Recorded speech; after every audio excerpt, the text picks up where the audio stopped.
Okay, I got eyes on squad 1. They're 105 from us. Copy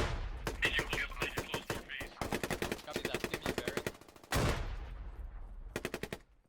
Hey everybody, I am the Neural and I'm trying to make a video about a strategy assessment. I want to assess strategy in this video. I was playing Logar Valley the other day and I lost a match, and since I had a fairly organized squad, I was trying to figure out why. And interesting fact, at first I thought it hadn't been my fault, then I started thinking that it was my fault. Now I actually recorded this video already and I'm re-recording it because I noticed some things that I'm gonna want to address. I noticed some things on the fly. So I am capping District Center. I came into this match way too late. But I am already in the cap zone, and I have a couple of other squads defending the defense flag, the Hill 15. Let's try to find the map here. I think I have one at around 14-ish minutes in, around this time.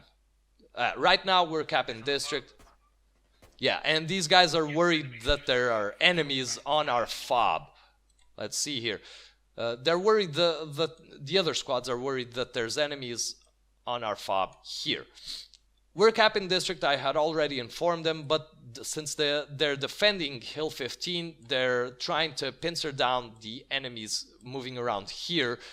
So they're fairly well positioned. It's a legitimate concern that there are enemies here. Plus they'll cut us off, cut my squad off from the rest of the guys. So we're moving. The ball is rolling by now. So let's see what starts happening as soon as the flag is capped. All right, district is capped. District is capped. Let's move on up to Delta Bridge. Good job. Squad 3 on the move. Let's get on the move. Let's get to Delta Bridge as soon as we can, guys. So there you go. This was my first mistake. I'm not sure if I'm gonna... Yeah, at least one more grave mistake. I move out right now. Right now, before ensuring that all the other squads, Squad 4, Squad 1, and Squad 2, before ensuring that they're moving in on the defense flag at least. Squad 4 should actually be moving on the attack marker, or maybe just defending and waiting for Squad 2 to try to pincer down and move on up to the next flag and possibly give us some covering fire from this location right there. I shouldn't have moved out so soon. I should have waited for these guys to get on the objective first, or at least be on the move. This is way too loud. So what this means is that I actually abandoned an objective. You can see Squad 4 is saying that they're facing contacts at our position by now. We're gonna try to ninja this. And right now I tell them, hey, move, abandon, disengage, just disengage. Everybody should be running away from their respective firefights and getting into the defense flag. They are on a fob. Squad 1 is telling me that, or telling people that they're on that fob. Where do we have a map here? If you can, They are on a fob. Let's see if we get a map here. Okay, so Squad 1 is telling me that they have enemies on our fob there. I don't know why. Well, yeah, that fob is legitimate, like I already said. And I just tell them, screw the fob, let the fob die. Right now we have to cap this flag, and we have this fob right here, which is actually pretty good. I'm gonna keep that in mind because it gives us a fairly quick jog towards at least District Center, not to say Delta Bridge. But I'm not sure if placing a fob on this location right here would actually be a good idea. That's fairly exposed, at least from the north, and it's in a valley. We can get a flag. So here you go. This is my call. And I decide that the fob is not as important as the defense flag. I'll agree it's debatable. I'll agree it's debatable, but since we're on a timer here, and I've already said that I was going to the attack marker, and there's no reason for the other squads to be holding nothing. They're essentially holding back nothing. They should just be on the defense marker. At the very least that. So if we skip ahead to around 19 minutes and 18 seconds in, you can see finally, a full 4 minutes after I've left District Center, finally these guys are starting to trickle in the defense flag. So who was wronger? Who was wronger here? Was it me, or by abandoning that flag, or was it the other squads? If I was playing an organized match with instead of random people, if I knew the other squads, I would say it was the other squad's fault, because they had received the communication that the flag was capped. Hill 15 right here is no longer in play, so this is not a flag. This is not a fighting zone. This is not a fighting zone. The other squads would have to be on the defense marker right now, or at least setting up a line there or something to defend against whoever the hell it is they were fighting. But since this was a match against random people, I'm gonna say it was my mistake on abandoning the defense flag. I should have stayed there, especially since the rest of my team was so far back there. They weren't exactly closer to the objective. They were understandably back there because they were capping a previously cappable flag, but they were there. So I should have remained on the defense marker. And this brings me to my next big mistake. Around 16 minutes in, the other squads start asking me to build a fob here, and I did. I crumbled under the pressure, and I built a freaking fob on a freaking flag that I was holding by myself. You can see squad 1 here is actually moving towards district along with squads 4 and 2 to try and recap it. By now, we should be considering helping out this fob right here, because now we're compromised. We are fully engaged on this objective. If we lose this objective, if we lose Delta Bridge, we're gonna lose 10 tickets for a fob and 30 tickets for a flag. That's 40 tickets total. That's half our ticket count. You shouldn't be able to see it very well, but it is around, it's 84 tickets, so that's half our ticket count right there.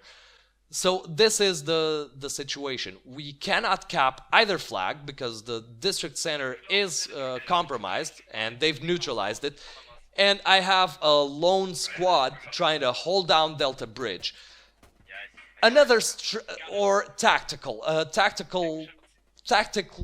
tactically poor decision that I made was not pulling back my squad further south until district center was recapped. So this is another concept that I want to keep in mind, is that when we have a defense flag being recaptured and we're on a precarious position on the attack objective, we should pull back a little bit. I'm not saying a full-on retreat, but let's try to get a map going here. If by now I had told my squad here, settle on this side of the river, we're gonna set a rally around here, and we're gonna get all the suppressive fire and all the fire we can get onto those hills and that objective from here, just to kind of keep them busy. Keep militia busy. That would buy enough time for squads 2 and 4 to recap that objective, and my own squad to stay alive, get some, get our bearings going, and at the very least, if we didn't retreat south, we could at least have tried to take over these hills. Although, admittedly, they were already on our positions. Militia was everywhere. Like they were all spread out along these lines. Let's get rid of these. Along this area right here. So this was another mistake that I made, which ended up maybe by itself, maybe just this mistake, ended up making me lose the match, making us lose the match. Let's get back there. Thank you. So eventually the inevitable happens. Of course, we get overrun. They know our position, and of course you shouldn't have so many people in a compound where the enemy knows that you're at. One or two frags in here will kill just about everybody, and they're probably aware that our fob is there. So eventually we get overrun, and if we just move on out to the last video, we can just see what happens. As you can see, we respawned here. They eventually captured this flag while we were still on it. So they had their whole team there, or let's say half their team, and I had one squad there. So let's just see the last little bits. Where now we have a pretty solid line going, and I wish that we could have this every time I play this map. I wish that I could have such a solid front line here. Just look at that. Right now we are here, and within a couple of minutes, let's see there. Oh God, I don't want that there. There you go. Within a couple of minutes, we are gonna be holding on to the next. Oh, here. Let's see me take out this guy. There you go. I like watching people die. It's a thing. And right now, we can see that we have a really, really solid front line here. Like, really solid. This is a wonderful front line, and I should have aimed for this instead of having gone... Oh God, no. Give me the free draw. Instead of having gone directly for the cap flag and getting something along the lines of this, and this, which was all our squad's locations, and squad 1 just all over the place. So there you go. This is my assessment of this defeat. We didn't hold the objective and wait for the other squads to move in it before we moved out. And I built a fob on a flag, which there's no excuse for that. Even when you're under extreme pressure, and unless it's like, of course, there's always, I think that there's always exceptions to these rules. Like if we have, if this is the final flag and we're already capping, we may, I think there's a way to get a fob on this flag just to keep pumping people in there, although I would prefer not to do that, and pumping people doesn't really sound like a very friendly thing to do. But there you go. Don't build fobs on flags. Wait for people to get on the defend marker, or at least get in positions to defend before moving out of that flag and trying to cap the next one. So to finish this game off, I'll just look at the scores here. So my squad fortunately had by far the very best score, 3034 against 2180 was the second best squad. Squad 1 was here. Apparently it wasn't just one guy, it was several guys, but the squad leader was always by himself. I don't know, man. There's some stuff that I think was my fault. There's others that I think was the other squad's fault. But there you go. That's the strategy assessment. Thank you very much for watching. And until next time, I have been the Neural, and I hope you have an awesome day.